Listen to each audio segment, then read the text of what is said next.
এই পৃথিবীতে কেউ অপরিহার্য নয়। আমরা চাই মাননীয় প্রধান উপদেষ্টা থাকুন। আমরা ওনার পদত্যাগ চাইনি, এখনো চাই না। তিনি জাতীয় গুরুত্বটা অনুধাবন করে জাতির আকাঙ্ক্ষা অনুযায়ী, আমাদের দাবির অনুযায়ী তিনি জাতীয় সংসদ নির্বাচনের জন্য ডিসেম্বরের মধ্যে, অবশ্যই ডিসেম্বরের মধ্যে জাতীয় সংসদ নির্বাচন অনুষ্ঠানের জন্য একটি স্পেসিফিক রোডম্যাপ প্রদান করবেন, রোডম্যাপ প্রদান করা উচিত। সেই দাবি আমরা করেছি, ওনার পদত্যাগ আমরা দাবি করিনি। যদি তারপরেও তিনি মনে করেন যে দায়িত্ব পালনে তিনি অপারগ বা ইমোশনালি আবেগের বশবর্তী উনি দায়িত্ব ছেড়ে দেন, তখন রাষ্ট্র তো বসে থাকবে না, জাতি বসে থাকবে না, তাকে তো বিকল্প খুঁজে নিতেই হবে রাষ্ট্রকে।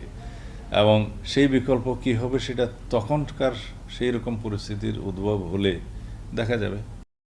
এই পৃথিবীতে কেউ অপরিহার্য নয়। আমরা চাই মাননীয় প্রধান উপদেষ্টা থাকুন।